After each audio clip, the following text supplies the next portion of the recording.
दीक्षा में नहीं मिला है राम मंदिर, हमने युद्ध करके छीना है भैया। कह रहा धर्म की राजनीति अब नहीं चलेगी। 100 करोड़ वक्फ बोर्ड को दिया, 200 करोड़ चर्च को दिया। मंदिर बनना इतना दिक्कत है आपको तो मस्जिद बनाने का ठेका आपके बाप दादाओं ने ले रखा है। ये तुम जैसों के नाम जपो में पहले सा आराम नहीं, और इस जबरदस्ती के जय श्री राम में सब कुछ है बस राम नहीं। लेकिन ये क्या हुआ जो अभी कश्मीर में हुआ?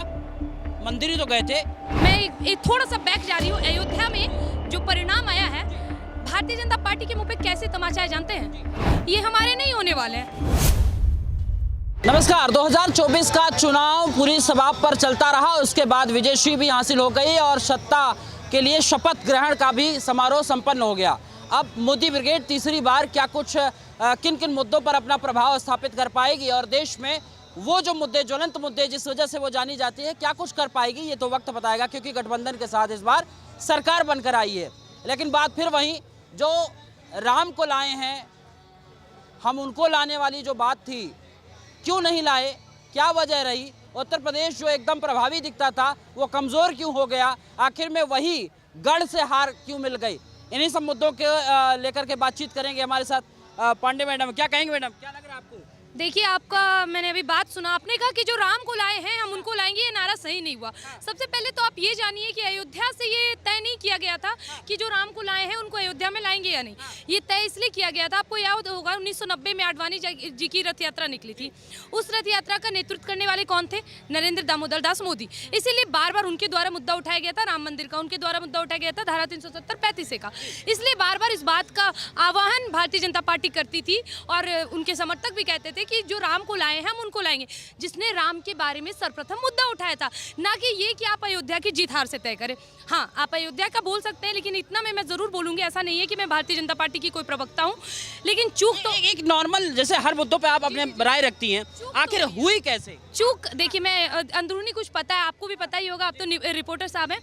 योगी जी द्वारा 30 प्रत्याशियों का नाम चुना गया था जो कि चुनावी माहौल में उतरने वाले थे। उनको ना उतार के जैसा भारतीय जनता पार्टी को अपने अनुसार सही लगा, उन्होंने अपने प्रत्याशी को उतारा जिसे जनता ने वो प्रेम नहीं दिया। लल्लू सिंह 2 बार वहाँ पे रह चुके थे, 2 या 3 बार, उनको भी वो प्रेम नहीं मिल पाया, क्योंकि कहीं ना कहीं योगी जी भी इस बात को समझ गए थे कि अब जनता को कैसा प्रत्याशी चाहिए, और शायद भारतीय जनता पार्टी अपने प्रत्याशी को उतारने में चूक की है।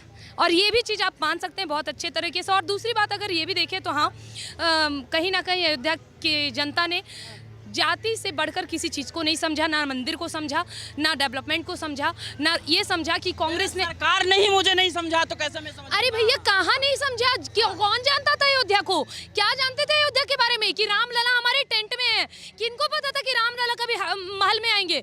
हमारे कितनी पुस्त मर चुकी हैं आंख में ख्वाब लेते लेते कि हमारे राम आएंगे, हमारे राम आएंगे। आप आए? नहीं आ पाए ना। किसके काल में आए? भारतीय जनता पार्टी को। आप उत्तर प्रदेश की बात करिए, कितने लोग जानते थे बनारस के बारे में? केवल एक चीज के लिए, मणिकर्णिका क्यों जाना जाता था? लाश जलाने के लिए। आज मसानी की होली में जाके देखिए भीड़। डेवलपमेंट क्या होता आपको समझ आएगा। जिस बनारस को लोग सिर्फ लाश जलाने के लिए जाना जाता था, आज उसी को डेवलपमेंट के लिए मामले में जाना जाता है। विद्यालय बने हैं, स्कूल्स बने हैं, कॉलेज बने हैं, हॉस्पिटल बने, रोड बने, हाईवेज बने, मंदिर बने हैं। उन मंदिरों पर जिक्र किया गया, काशी विश्वनाथ हो, मथुरा हो या फिर राम मंदिर हो, उन सभी जगह मुद्दों पे फिर से उस चीज को उसी तरह आह्वान किया गया कि हिंदू इस बात को समझे, लेकिन यहाँ हिंदुओं से चूक हुई है। चुप हुई है। क्या कह रहे थे भाई साहब? हाँ। ना, मेरा कहना है, मैडम जो बोल रही है वो सही है, पर बात क्या है, इंसान की जो उम्मीदें हैं ना, उम्मीदें इतना बढ़ते गए ना, ये उम्मीद पे खड़े नहीं उतर पाए। ये एक फैक्टर, बड़ी फैक्टर है यूपी के लिए, क्योंकि यूपी में जो मीडिया ने जो कवरेज किया था, जो चारों तरफ हम लोग इंडिया से हैं, मैं वेस्ट बंगाल से हूँ, मुझे भी मालूम है कि यूपी में जो एमएसएमई सेक्टर में जो काम हुआ है और जो नौकरी हुआ है, इसमें क्या हुआ है, यंग जनरेशन में बहुत ज़्यादा उम्मीदें बढ़ गए। एक बात। दूसरी नंबर तो उस उम्मीदें खड़े उतर नहीं पाए, क्योंकि हमारा जो सोशियो इकोनॉमिक स्ट्रक्चर है, जो इकोनॉमी है, उसमें खड़े उतरना एक नामुमकिन के बराबर है। जो योगी आदित्यनाथ जी ने बहुत ही मेहनत कर रहे हैं, उसको खड़े उतरने के लिए कोशिश कर रहे हैं। आने वाला 5 साल में मेरे भी पूरा 100% उम्मीद है इसमें खड़े उतरेंगे। और जो मैडम जो चीज़ बात कर रही हैं, रामलला की बात कर रहे हैं, बिल्कुल सही है। आज चारों तरफ हम लोग, मैं कोई बीजेपी के सपोर्टर नहीं हूँ, पर मैं एक न्यूट्रल पर्सन के तहत बोल सकता हूँ। रामलला के बारे में जो मैडम बोल रहे हैं, आज हम लोगों के घर घर तक रामलला घुसे हैं ड्यू टू आपका भाजपा गवर्नमेंट। इसके पीछे कोई गहराई नहीं। ये देते हैं कई जगह। मैडम आपसे ही जानना चाहेंगे कि कहते हैं कि जब प्रत्याशी अगर पसंद नहीं आए तो मोदी और योगी के नाम पे विकास के नाम पे क्यों नहीं पड़ा वोट? देखिए एक मिनट बताते हैं हम आपको, अपने भी जिले का बताते हैं। बहुत सारे ऐसे जिला हैं जहाँ पे पूर्ण रूप से आप योगी और मोदी पे निर्भर हो गए हैं। क्या कि भाई मोदी जी आएंगे हमारा प्रचार करने तो यहाँ का कैंडिडेट जीतेगा। उनका अपना कुछ है ही नहीं, उनका अपना कुछ है ही नहीं भैया। ऐसे प्रत्याशी उतार दोगे तो फिर यही दिन देखना पड़ेगा ना।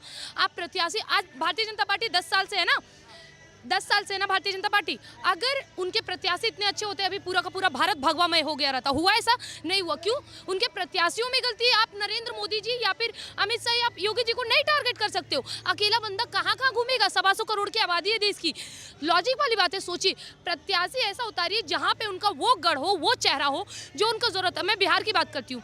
बिहार में चिराग पासवान जी हैं, कुछ ऐसे चुनिंदा है। बिहार में एक अच्छा प्रत्याशी नहीं है उनके पास। दिक्कत यही है भारतीय जनता पार्टी की सबसे बड़ी कि उनके पास वो प्रत्याशी नहीं है। और कांग्रेस के पास वो चेहरा होने का कारण ये है क्योंकि बहुत पुरानी पार्टी है। तो ये चीज को भी थोड़ी सी देख सकते हैं। ऐसी बात नहीं है। कांग्रेस कोई ऑल्टरनेटिव नहीं है इसका। आज समाजवादी का भी जो सीट बढ़े हैं ना, इसके पीछे और कुछ नहीं, एंटी कॉम्बेंसी बोलते हैं। ये तानाशाही खत्म करने के नाम पे नहीं, ये तानाशाही की बात ही नहीं है। ये बात तानाशाही, एक मिनट, तानाशाही आप किसको कहते हैं? ये जो हो रहा है आप उसको तानाशाही करते हैं। तो जो इमरजेंसी के टाइम 60 लाख हिंदुओं का नसबंदी करवा दिया गया था, उसको क्या कहिएगा? उसको क्या कहिएगा? नहीं हो सकते हैं। क्या कहिएगा कि अगर जनसंख्या रोकना था तो केवल हिंदुओं का रोकेंगे? भूल गए क्या इंदिरा गांधी का? ये भी कह रहे हैं ना, जो जीती हुई लोग हैं वो ये कह रहे हैं क्या मोदी राम को लाएंगे? क्या इसके पहले राम नहीं थे? क्या लोग राम यहाँ नहीं? अरे तो लेके नहीं आ गए, टेंट में थे हमारे राम लला। शर्म करो हिंदुओं, शर्म करो हिंदुओं, शर्म करो। जो राम लला टेंट में बैठे थे, जिनका ना मूर्ति दिखता था ना ही कुछ, जिस 500 साल से हम हिंदुओं ने संघर्ष किया, भिक्षा में नहीं मिला है राम मंदिर। हमने युद्ध करके छीना है भैया। हमने अपना रक्त बहाया राम मंदिर के लिए, अपना एक पूंजी दिया है यार। आप कैसे बोल सकते हैं? भारतीय जनता पार्टी को बार-बार ये बोला जा रहा है कि राम केवल उनके नहीं। उन्होंने कब कहा कि राम हमारे हैं? वो तो कह रहे हैं कि जो राम को लाए हम उनको लाएंगे। जिन्होंने राम मंदिर बनवाया, जिन्होंने राम मंदिर बनाया, हम उनके हैं, हम उनके। कभी भारतीय जनता पार्टी ये नहीं कहा कि राम केवल हमारे। जो ये स्वीकार नहीं करते हैं कि राम काल्पनिक है, ये तो ये कहते थे कि राम तो है ही नहीं। और भारतीय जनता पार्टी कह रही लो राम भी है, उनका प्रमाण भी दे रहे हैं, उनका मंदिर भी बना रहे हैं। कह रहा है धर्म की राजनीति अब नहीं चलेगी, अब विकास की। जब आप टोपी पहन के राजनीति करने जा रहे थे, जब आप टोपी पहन के वोट मांगने जा रहे थे, अखिलेश यादव, राहुल गांधी, तब आपको याद में नहीं आया? जब आप मनमोहन सिंह 2010 में बयान देते थे कि भारत के संसाधनों पे सर्वप्रथम हक मुसलमानों का है, तब धर्म की राजनीति याद नहीं आई? आज मंदिर की बात आ रही है तो आपको धर्म की राजनीति याद आ रही है? सर, कर्नाटक के अंदर सरकार बनते ही ना 100 करोड़ वक्फ बोर्ड को दिया, 200 करोड़ चर्च को दिया, 12% टैक्स मंदिरों पे लगा दिया। तो ये धर्म की राजनीति नहीं है? एक आप बात बताओ, सबसे बड़ा जो एक आप बात बताओ सर, 6 लाख करोड़ रुपए आ रहा है मंदिरों से, समझ रहे हैं? फिर भी देखो वक्फ बोर्ड को 100 करोड़ पकड़ा दिया। कर्नाटक में सरकार बनते उसी दिन चर्च को 200 करोड़ पकड़ाया और 12% टैक्स हिंदू मंदिरों पे लगा दी। तो धर्म की राजनीति कौन कर रहा है? धर्म की राजनीति कौन कर रहा है? ना कि जहाँ राम मंदिर बनना चाहिए वहाँ हॉस्पिटल बना देते तो अच्छा रहता। अभी मिल रहा है मस्जिद का जमीन, जाए बनवाइए वहाँ हॉस्पिटल, हम खुद हिंदू आएंगे इलाज करवाने। अब करिए ना, अब करिए ना, अब आइए ना, बात मुद्दा पे करिए। केवल मंदिर में। अच्छा एक बात बताइए, मंदिर बनना इतना दिक्कत है आपको तो मस्जिद बनाने का ठेका आपके बाप दादाओं ने ले रखा है। 1947 में जब हमारा देश आजाद हुआ था 600 मस्जिद थी यहाँ पे। आज कितना है? 11-12 लाख मस्जिद तो केवल इनलीगल पड़े। 2 लाख लीगल मस्जिद होंगे। वही बाबरी मस्जिद, अकबरी मस्जिद, ये मस्जिद, वो मस्जिद, काहे रहने दे? ये हिंदू का स्थान है, उनका यहाँ कोई जगह नहीं है। सुनिए, विकास की राजनीति किया कीजिए, जात धर्म के बेसिस में। ये मिथक बीजेपी का टूट गया, अयोध्या से टूट गया मिथक। ऐसे विचार बनाइए जहाँ पर विकास के मुद्दे पे राजनीति हो। कोई धर्म के नाम पे कोई टोपी पहन के कोई राम किसी का अपना पर्सनल प्रॉपर्टी नहीं है। राम हमारे सभी हिंदू के, सभी मुसलमान के, सभी के है। वो हमारे भारतवर्ष के एक जनक है, वो महापुरुष है। सुनिए, अयोध्या में वो समाजवादी पार्टी का वो जय श्री राम क्यों नहीं बोला? हंसा क्यों? फिर वो हंसा क्यों? वो कह रहा है मेरा नाम नहीं है, हिंदू होकर कह रहा है मेरा नाम नहीं है। क्यों? सिर्फ एक पार्टी को खुश करने के लिए, सिर्फ 2-4 बंदों को खुश करने के लिए कह रहा है मेरा नाम नहीं है। बे तुझे राम नहीं तो मारना है मन में, तो दिखाओ एक बार चीर के। तो एक बात बताते हैं, ये तुम जैसों के नाम जपो में पहले सा आराम नहीं, और इस जबरदस्ती के जय श्री राम में सब कुछ है बस राम नहीं। भाई लेकिन एक बात समझाइए हमको, अगर वो राम नहीं बोलते हैं समाजवादी पार्टी के सांसद महोदय, तो क्या वो राम भक्त नहीं है? उनको अयोध्या के लोगों ने मैंडेट नहीं दिया? बताते हैं। एक बात बताइए, जब हिंदू लड़की का बलात्कार हो जाता है और मुलायम सिंह यादव जी ये टिप्पणी करते हैं, अरे कोई बात नहीं, लड़कों से जवानी में गलतियां हो जाती है भैया, और वहीं उनका बेटा अखिलेश यादव कहता है केवल मुस्लिम लड़कियां हमारी बहनें, हिंदुओं से इतनी दिक्कत, इसे धर्म की राजनीति नहीं कहेंगे आप? जो राम का नहीं वो हमारे काम का नहीं। जिसने राम भक्त पे गोली चलाई वो राम का कैसे, उसके दिल में राम कैसे, और उसका समर्थन वाले कैसे राम भक्त भाई? मैडम एक बात और समझ में हमें लानी है, लोगों को भी बताना है, आखिर में अब एक नैरेटिव सेट किया जा रहा है कि आप मंदिर जाइए तो आप प्रसाद बाहर से लेके जाइए, घर से लेके जाइए, ये क्या मैसेज देना चाहते हैं आप? देखिए सबसे पहली बात, ये कोई मैसेज नहीं देना चाहते हैं, लेकिन कहीं ना कहीं भारतीय जनता पार्टी को भी इस बात से सीख लेनी चाहिए जो अयोध्या का परिणाम आया है, और अयोध्या वासियों को भी इस बात को समझनी चाहिए कि चाहे चूक हो जाए, वहाँ पे सत्ता में बैठी हमारी अपनी आदमी है, जिसको हम ये कह सकते हैं हिंदुओं की पार्टी है, और कहीं ना कहीं अयोध्या वासियों को भी इन सब चीज़ों से ऊपर उठ के एक बार सोचना चाहिए था। लेकिन कोई बात नहीं, एक बार मत खराब आया, अब क्या हो गया ना भारतीय जनता पार्टी का हाल, एक समझते हैं ना, जिस शेर को थोड़ा सा जख्म हो जाता है, जख्मी शेर ज्यादा खतरनाक होता है। जो 10 साल में जो काम नहीं हो पाया ना, अब खिसिया के भारतीय जनता पार्टी 5 साल में करेगी। जिस हिंदू राष्ट्र की कल्पना हम लोग कर रहे थे ना, अब वो भी बनेगा। और हम आपको फिर से एक बात कह दें, अभी भी देश के हिंदू नहीं जागे हैं। जिस हिंदू राष्ट्र की मांग हम भारतीय जनता पार्टी से कर रहे हैं ना, वो हम खुद कर सकते हैं। उसका भी कारण बताते हैं कैसे। जितनी भीड़ कुंभ मेला में जाती है ना हिंदुओं की, उसमें जाति आपको नहीं देखने मिलेगी, केवल हिंदू रहते हैं, और गलती से वो भीड़ एक दिन संसद भवन की ओर मुड़ जाए ना, एक दिन में हिंदू राष्ट्र घोषित हो जाएगा।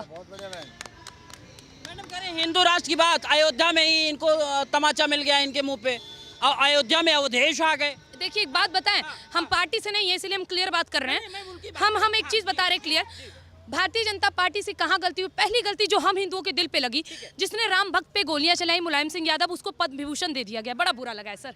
तो कहीं ना कहीं थप्पड़ तो लगना था। जो बात है स्पष्ट है भाई, हम हिंदुओं की पार्टी को समर्थन करते हैं, हम उस पार्टी को समर्थन करते हैं जो देश हित धर्म हित के बारे में बात करे, लेकिन जो वोट बैंक के आधार पे अगर राजनीति करने की कोशिश करेगी और राम भक्त पे गोली चलाने वाले को पद्म विभूषण देगी, तो उसको तो जनता स्वीकार नहीं करेगी। जब उद्घाटन हो रहा था जनवरी में, तो बहुत सारे लोग कह रहे थे, विपक्ष के लोग कह रहे थे कि शायद ये मौका है, ये भुनाने की कोशिश हो रही है, चुनाव सामने आ रहा है राम मंदिर का, इसीलिए उद्घाटन हो रहा है, पूर्ण रूप से बना नहीं है, उसके पहले उद्घाटन लेके इससे माइलेज लिया जाएगा।